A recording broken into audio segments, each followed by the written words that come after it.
28 ule mstari wa kwanza mpaka wa 13 tulisoma jana pale. Najua pia huenda ukawa familia na hichi kifungu, huenda ukawa na mzoefu na hichi kifungu, na mara nyingi kama sio mzoefu huwa unatumia ukiwa katika kuomba, ukiwa katika kuzungumza na Mungu, huwa unasema au hiki kifungu huwa unapenda sana kukifuatilia. Maandiko pale anasema hivi. Sasa sitasoma ule mstari wa kwanza pale, japokuwa mstari wa kwanza na pili na watatu ndio foundation yangu mimi, ndio msingi wa hili somo, ndio msingi wa hii maana. Sasa ukija kusoma pale ambako wewe unaelewa na mimi ninafahamu, Mungu anaposema nitakubariki mjini, nitakubariki kijijini, nitakubariki uingiapo, kuna baraka zaidi ya 27 pale kama umesoma maandiko vizuri. Zaidi ya 27, there is a blessing more than 27 blessing God proclaimed in your life. Mungu ambao ametamka kwenye maisha yako, ukifuatilia zile baraka, atakubariki mjini, atakubariki kijijini, atakubariki uingiapo, atakubariki utokapo, atabariki mifugo yako, atabariki kazi ya mikono yako, atabariki uzao wako. Kuna mibaraka mingi sana pale Mungu ametamka juu yako. Na mara nyingi pia hata ukiwa katika ombi naambia Mungu, umesema utanibariki mjini, nipo katika jiji hili, ninakataa raha na baraka ni sehemu yangu. Umesema utanibariki niingiapo, ninaenda kazini, ninatangaza baraka kwa sehemu yangu na nitatoka na baraka. Umetamka utanibariki kwenye biashara, ninatamka baraka kwenye biashara. Ninapoenda kufungua mpaka nitakapofunga, nitaenda na baraka, nitatoka na baraka. Okay, sasa ili hizo baraka ziweze kuwa dhahiri, sasa ziweze kuwa manifested, zitokee kwako, kuna msingi kule mstari wa kwanza tusije tukausahau, na ule wa pili. Mungu anasisitiza, anasema hivi: itakapokuwa utakapoisikia sauti ya Bwana Mungu wako na kuyafata maagizo ni kuagizayo hivi leo, na kuyafata maagizo na kuyashika, ndipo baraka hizi zitakapokufuata. Hallelujah, hallelujah. I repeat here. Ukasome pale ule mstari wa kwanza. Usiwahi kudai tu hizi baraka alafu you are out of his instruction, upo nje ya maelekezo yake. Now listen to me. Nikasema jana, Mungu akitaka kutusaidia, yani Mungu akitaka kukupa hizo baraka wewe, Mungu akitaka kukuinua wewe, hata kuinua nje ya neno lake. Mungu asaidie watu nje ya neno lake, anasaidia ndani ya neno lake, in his word. Nini amesema, ndipo ambako msaada wake unatokea, ndipo ambako mkono wake unaibuka hapo. Bwana Yesu asifiwe sana. Okay, kama unaona sasa katika sura hii Mungu anasema hivi: utakapoyashika na utakapoisikia sauti yake na maagizo yake akuagizayo hivi leo na kuyatenda na kuyafanya, ndivyo baraka hizi zitakavyokufuata. Bwana Yesu asifiwe. Hallelujah, hallelujah. Okay, kumbe hizo baraka sasa ziwe dhahiri, zitokee kwako. Ni wewe una kila sababu ya kuhakikisha ya kwamba unamsikia Mungu na unafuata maagizo yake na kuyashika na kuyatenda yale ya kuagizayo. Alafu hizi baraka zitakuwa sehemu ya maisha yako. Na mtu mmoja aseme amina. Na mtu mmoja aseme amina.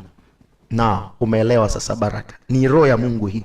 Bwana Yesu asifiwe. Okay, kwa nini nimesema ni roho ya Mungu? Nikasema jana, mimi dhehebu ninalotokea mara nyingi, au sio mara nyingi, ni utaratibu wetu kila baada ya ibada kuisha, mwishoni mwa ibada mchungaji anasema tupokee baraka za Bwana. Haleluya. Anaposema tupokee baraka za Bwana, aji akupi majumba, akupi magari, akupi mme physically, akupi mke, akupi watoto, akupi biashara pale mbele anaposimama. Anachofanya katika ulimwengu wa roho, there is a spirit from the Lord. Kuna roho kutoka kwa Bwana anaiachilia kwa waumini, anaiachilia kwa Wakristo. Ile roho, ukielewa kwamba kuna roho sahihi inaenda kuachiliwa ya baraka, utakuwa active sana kutengenezea mazingira ya kucapture hiyo roho, ili unapotoka kwenye lango la ibada, ili unapotoka ibadani, ukienda nyumbani hiyo roho uwe nayo. Ukienda kwenye biashara hiyo roho inakuwa nayo.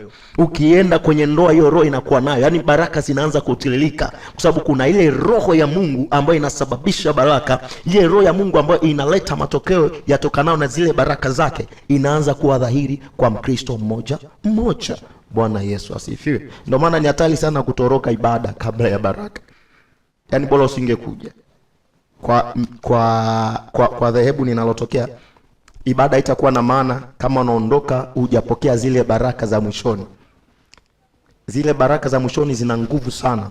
na nimeona matokeo yake mara nyingi sana, huwa ninazizingatia sana tukishafika hiyo engo.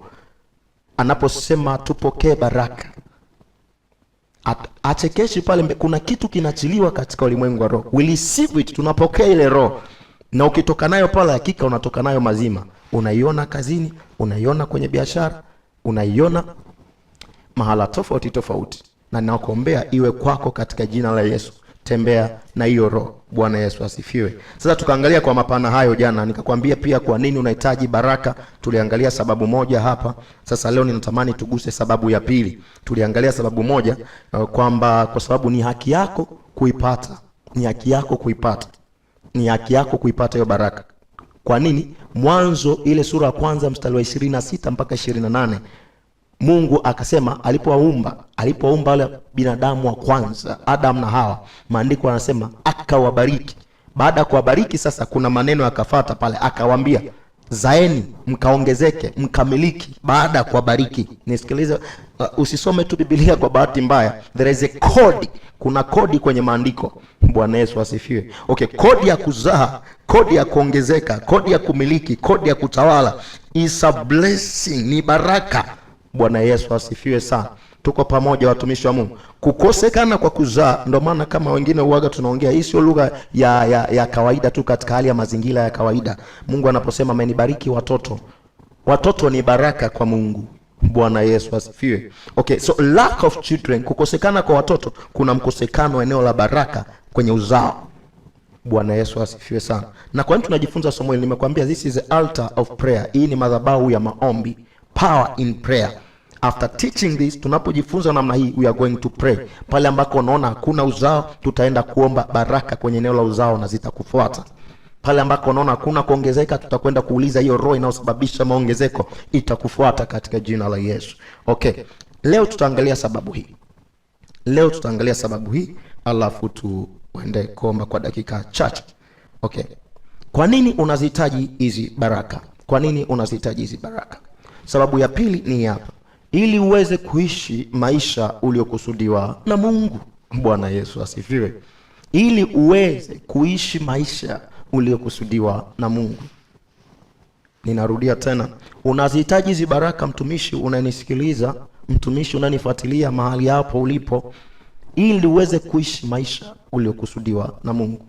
Ni ngumu sana kuishi kwenye hii dunia maisha uliokusudiwa na Mungu out of his blessing. Bwana Yesu asifiwe. Maisha yoyote ambayo mtu anaishi yaliyokusudiwa na Mungu is a part of blessing. Ni sehemu ya baraka za Mungu. Hallelujah, hallelujah. Bwana Yesu asifiwe sana. Ili uweze kuishi maisha yaliyokusudiwa na Mungu.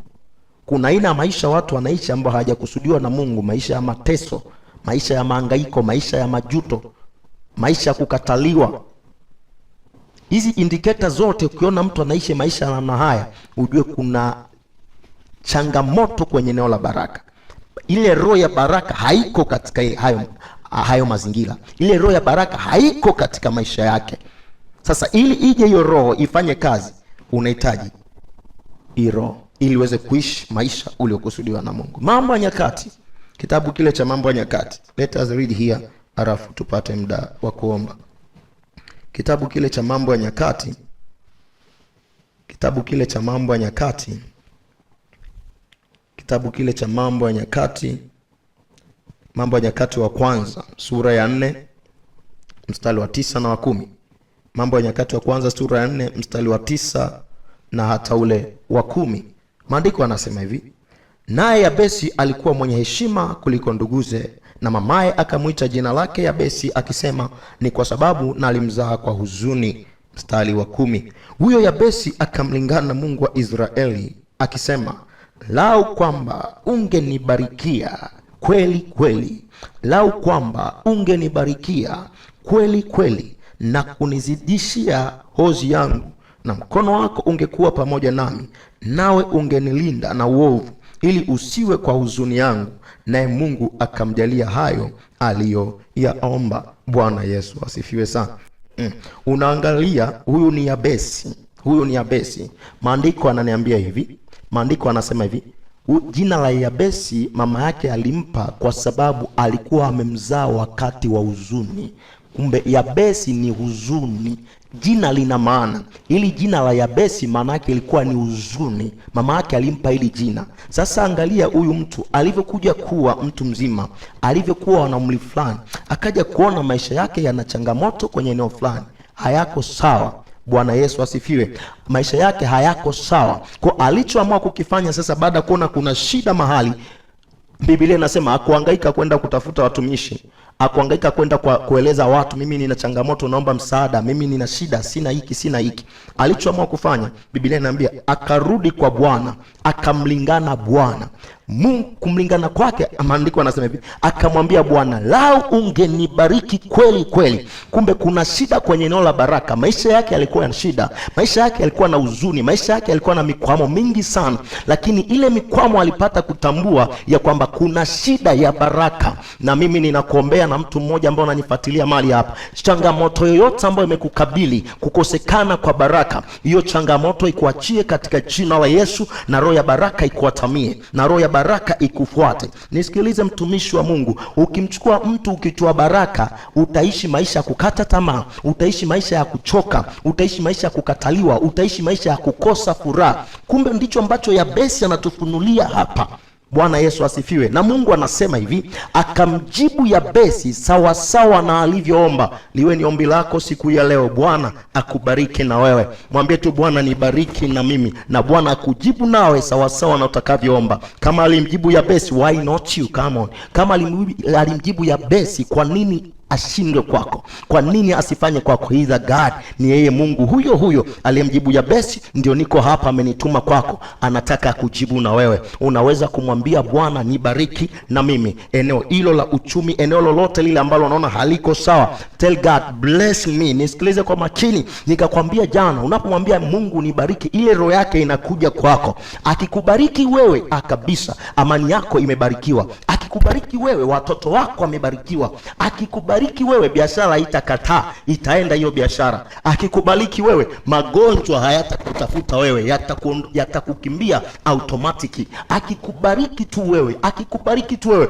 hiyo ndoa haina namna, itakaa katika mwili wake. Akikubariki tu wewe, huyo mwanaume atakuelewa. Akikubariki tu wewe, huyo mke atakuelewa. Tell God bless me, because roho yake Mungu inaketi ndani yako, inaingia ndani yako, inakusaidia kuishi maisha uliokusudiwa na Mungu. Na mimi ninakuombea 2026 uishi maisha uliokusudiwa na Mungu kwa kuhitaji hiyo roho iwe ndani yako. Bwana Yesu asifiwe. Ninataka sasa tutumie dakika 2, dakika 3. Mungu wa Yabesi aliyemjibu yuko mahali hapa, yuko hapo mahali ulipo unaponifuatilia. Yuko Mungu wa Yabesi hapo, anasubiri akujibu sawa sawa na utakavyoomba, ili uishi maisha uliokusudiwa na Mungu. Bwana Yesu asifiwe sana. Kuna aina ya maisha mama umekusudiwa kuishi na Mungu 2026. Hayo maisha ya kukosa chakula sio ya kwako. Hayo maisha ya kukata tamaa sio ya kwako. Hayo maisha ya kuchakaa sio ya kwako. Hayo maisha ya watoto kukosa ada kwenda shule sio ya kwako. Hayo maisha ya kuumwa na magonjwa, kusumbuliwa na magonjwa sio ya kwako. Niko hapa ninakwambia kabisa, kama Mungu alimtembelea Yabesi, Yabesi alikuwa na changamoto, si kwamba yeye aliitaka, aliyesababisha ni mama yake. Akampa jina kwa sababu alimzaa wakati wa huzuni. Kuna aina ya changamoto wenda ukawa unapitia, the same to your family, the same to your brother, the same to your sister. Hiyo changamoto inafanana karibia kote, na wengine mpaka wamelalisha ili ni tatizo la familia. Hii ni hakuna tatizo la familia. Usiproclaim hivyo, usitamke hivyo. Wewe jione kabisa kwamba umebarikiwa. Hiyo roho ya Mungu ikija ndani yako, hizo changamoto zingine zitawasumbua wengine, lakini hazitakusumbua wewe. Na uzuri wake sasa, Mungu wetu anapokubariki wewe, hiyo roho automatic, kila aliyejiungomanisha na wewe, ukimuingiza tu kwenye hiyo roho, na yeye anatembea humo, na yeye anapona.